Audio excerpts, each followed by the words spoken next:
தமிழகத்தில் தொழில்துறை வளர்ச்சியடைய முக்கிய பங்காற்றியவர் கலைஞர் என்று தொழில்துறையினர் புகழாரம் சூட்டினர்.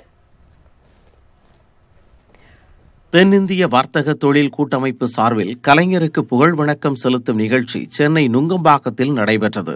இதில் திமுக தலைவர் மு.க. ஸ்டாலின், பொருளாளர் துரைமுருகன், முன்னாள் மத்திய அமைச்சர்கள் தயாநிதி மாறன், டி.ஆர். பாலு, ஜெகத் ரட்சகன், முன்னாள் மாநில அமைச்சர்கள் பொன்முடி, ஏவா வேலு, மகளிரணி தலைவி கனிமொழி, உதயநிதி ஸ்டாலின் உள்ளிட்டோர் கலந்து கொண்டனர்.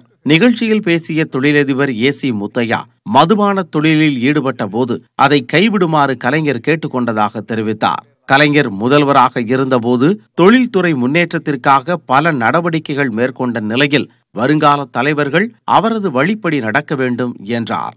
I would like to advise future political leaders of Tamil Nadu, வருங்கால அரசியல் தலைவர்கள், irrespective of the party to which they belong, to follow Kalaigner's footsteps for promoting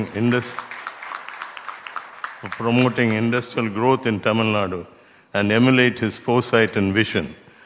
ஓசூரை தொழில் நகரமாக மாற்றுவதற்கு காரணமானவர் கலைஞர்தான் என்ற டிவிஎஸ் குழும தலைவர் வேணு சீனிவாசன் மாற்று கருத்துக்களை ஏற்றுக்கொள்பவர் கலைஞர் என்றார்.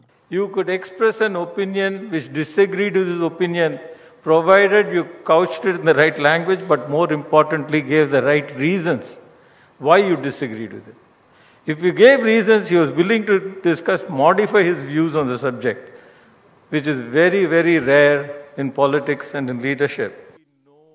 தொடர்ந்து பேசிய இந்திய சிமெண்ட் நிறுவனத்தின் என் சீனிவாசன், கருணாநிதி கால ஓட்டத்துடன் இணைந்து செல்பவர் என்றார். பெங்களூரு, ஹைதராபாத் நகரங்கள் தகவல் தொழில்நுட்பத் துறையில் முன்னணியில் இருந்த நிலையில் தமிழகத்தையும் அதில் இணைய செய்தார் என்றார். He recognized that reservation was necessary not to eradicate economic backwardness. It is to remove the stigma of social backwardness that he understood so fully. And if you ask me today, I think he has succeeded in whatever he set out to do. கனவு கண்டதை நனவாக்கி காட்டியவர் கலைஞர் என்ற பாரதிய வித்யாபவன் தலைவர் கிருஷ்ணராஜ், கலைஞர் institute of business management எனும் உலக தரம் வாய்ந்த கல்வி நிறுவனத்தை தொடங்குவதற்கு ஸ்டாலின் நடவடிக்கை எடுக்க வேண்டும் என்றார். இப்ப கலைஞரை பார்த்தால் he was a dreamer and a doer. அவர் கனவும் கண்டார், அவர் காலத்திலேயே அவர் கனவை நனவாக்கியும் பார்த்தார். இது ஒரு அசாதாரணமான ஒரு குணம் என்று நான் சொல்லுவேன். கூடவே இரண்டு துருவங்களையும் இணைக்கின்ற ஒரு திறமை அவரிடத்தில் இருந்தது. He could balance economic reforms and social reforms.